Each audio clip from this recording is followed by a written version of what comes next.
Cool. So a bit of an introduction. So I'm from Brisbane. So I've been here since Tuesday. I look after community management, but also student services for Brisbane campus. And so part of what I do is I engage with the tech community, I look after student services, and I really always find ways in which to make the classroom vibrant with lots of positivity and culture. So that's part of what I do. But I also run meetups. So I organise Brisbane Tech Newbies, which is really cool. So the name speaks for itself. So it's a once a month meetup where we just do talks, have pizza, and it's a lot of fun, which is really good. But I also am a neurodiversity advocate, and that's a lot what I'll be talking about today. So I'd love to show of hands. So who may not have heard of neurodiversity before? Cool. That's okay. So I guess a bit of a backstory is I didn't know about neurodiversity until last year. So I guess a bit of a backstory is I was diagnosed with Asperger's when I was 3 years old. And only in July last year, I disclosed that to my work. And around about September, I basically disclosed it with my tech community. So it was probably one of the hardest things I ever did, but it was probably one of the best things I ever did. So I'm really, really happy for that. And I think actually one of my team members is here today, Andrew. Oh, there he is. So Andrew looks after partnerships in Melbourne. So really appreciate you coming to check out my talk. So going back to neurodiversity, so again, I didn't know what neurodiversity was, and so this is where I wanted to look further into what neurodiversity is. So I wanted to focus on what does it mean, but also what's the history behind neurodiversity and the future of accessibility, but also what organisations are out there to embrace neurodiversity. And what can we do to make those little changes to make a big difference, but a really, really positive difference as well. So that's mainly what I want to talk about today. So I thought I'd just break it down to what neurodiversity is. So breaking into 2 sections. So you have neuro, which is the brain, but also you have diversity, which is a range of different kinds. And so ideally, when you put those 2 together, it's a range of different kinds of the brain. And so it was coined by Judy Singer. So she did an honours thesis back in the late 90s. And so to this day, she still continues to be a pioneer within the autism side of things. But it really mapped out a new category in emergence. But before that, it had no name. And so her thesis was reproduced in 2017. It's actually a book you can find it online. It's called Neurodiversity: The Birth of an Idea. And so part of it is the work attempted a wider view of neurodiversity and to really embrace so many opportunities out there as well. But also just a few that I want to cover. So neurodiversity can be lots of things. These are just some of the few that I want to talk about. So you've got autism spectrum, you've got dyslexia, ADHD, but also they apply to those with neurological differences. And so the differences in individual brain and behavioural traits, and also it's regarded as part of a normal variation in the human population. And so part of this is just some of the other examples as well. So you've also got Tourette's syndrome, intellectual disability. Part of also which I really look into a lot is the sensory awareness, but also creativity, verbal skills, and authenticity as well. So part of what I want to do is talk about what's happening today in neurodiversity. And so I'll break it into what's happening today, but also what workplaces are doing right now, and the benefits of neurodiversity today in the workplace, and just those little changes that we can make. So in terms of today, so BHP, they have a really great neurodiversity program, which is really breaking down the barriers in the workforce today. And that's part of what I'll be talking about a little bit later on. But also Greta. So Greta, and I didn't know about this until last year, is that Greta also has Asperger's. She's 16 and she's doing some incredible work within the climate action space. And so a quote that I want to mention as well by her is, especially in a big crisis like this one, We need to think outside the box. We need to think outside our current system. We need people who think outside the box and who aren't like everyone else. And so I strongly believe in this quote, and I do believe that we can all think outside the box, not just in one way, but in multiple ways. Barb Cook. So Barb Cook, she is also a huge pioneer in the autism spectrum in Australia and possibly around the world today. And so a really great quote from her was, "It was a license to finally accept me for who I am and to embark on a journey to find my true self." And so she is the founder and editor-in-chief of Spectrum Women magazine, but she also does a lot of webinars as well, which is really cool. So you can find it online around Australia, but also lots of webinars from there. Elizabeth. So I came across her TED video last year when I was doing some research about neurodiversity. So if you do get a chance, do check out her TED video. It really brought me to tears when I saw this video. But she's autistic, and she was diagnosed with Asperger's when she was 28 years old. And today she's also a cellist with the London Philharmonic Orchestra. So that's incredible to see, just some of the incredible work that she's doing, but also some of the incredible work that so many amazing individuals are doing today. Awesome. So I want to talk a little bit about statistics. So statistics mainly from 2016, just as an example from Curtin University. So they have a autism research group there at the moment. And so they found that employing adults on the autism spectrum really benefit employees, but also employers and their organisations without increasing costs. So I guess the neurodiverse pool of talent, there's a lot out there, but there's also a huge underemployment problem as well. So they released a really amazing statistic on 2016 for World Autism Day, and that is 80% of adults with autism around the world were unemployed.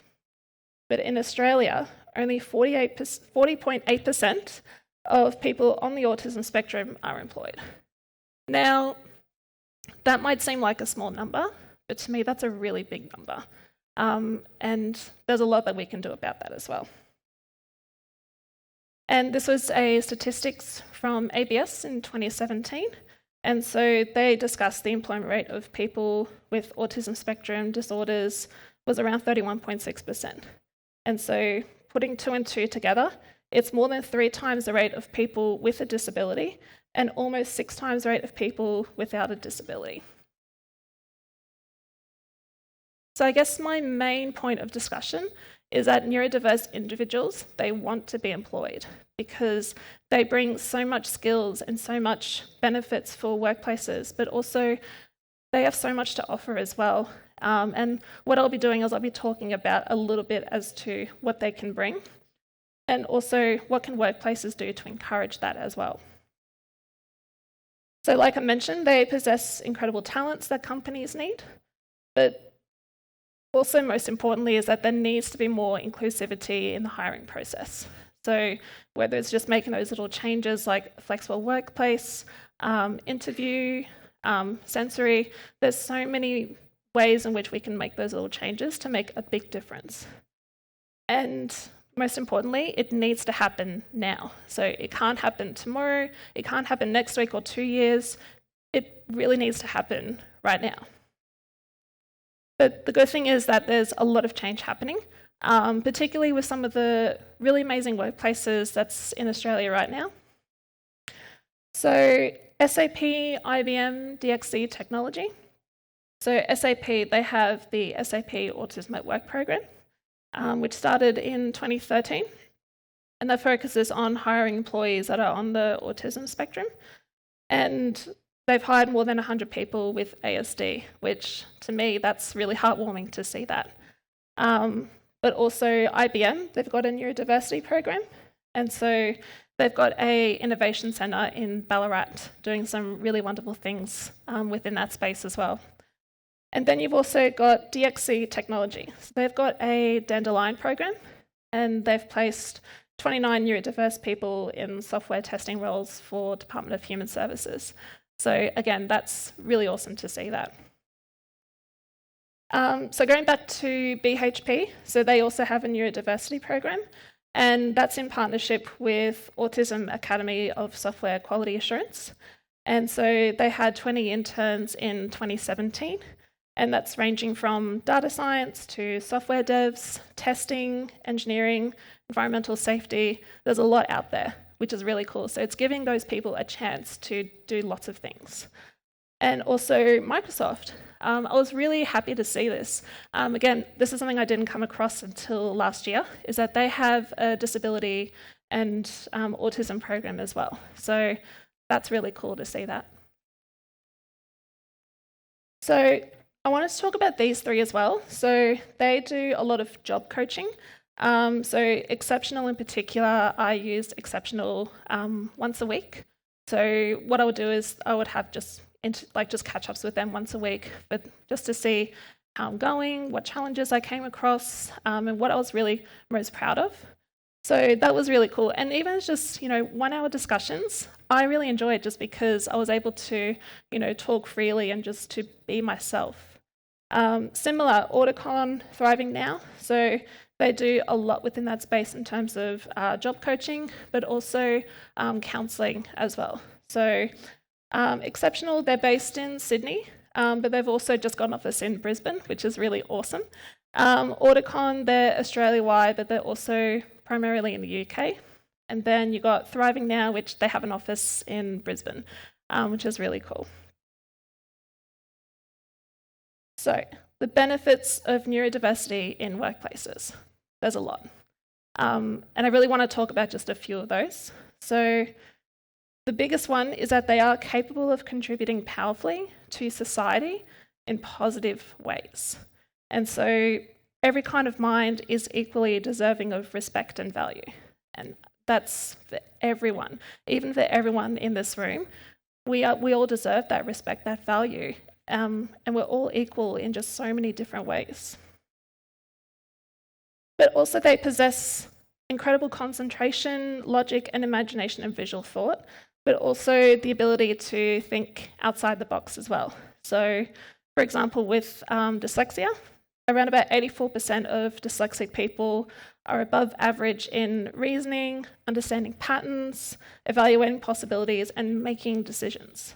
And ADHD, they're really great at holding routine tasks, but also that in return creates a productive environment as well. It's also, those strong abilities with systems and, computer programming and mathematics, but also creativity, so music, mathematics, all those sorts of things as well. This one I really am passionate about is having that flexible workplace to play to those strengths. So part of what we have at Coder Academy is that we really encourage that flexibility side of things. So whether it's working from home or working from a co-working space, I really am passionate about that. But also neurodiverse people, they do have special needs to be addressed to boost their productivity. So for example, with autism, so they may require special equipment such as noise cancelling headphones, and then ADHD, just making those minor adjustments to their work schedules. So like I mentioned before, just having the flexibility to work from home or to work from a quiet space as well. But it's also adaptive functioning. So rather than focusing on what people struggle to do, we need to focus on what they can do well at, but also their ability to grow and to reach their full potential to, of any desired skill that they may have.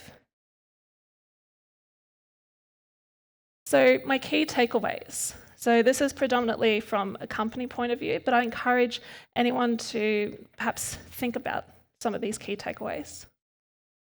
So reconsider the interview process.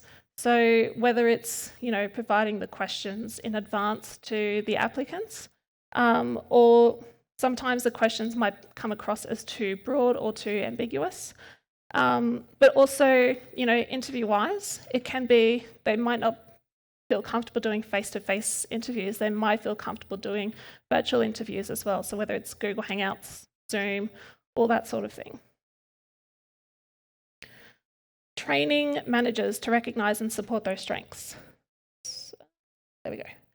So it pretty much speaks for itself. It's about training those managers so that they can have something to talk about as well, but also when it comes to it, they have those processes ready to go.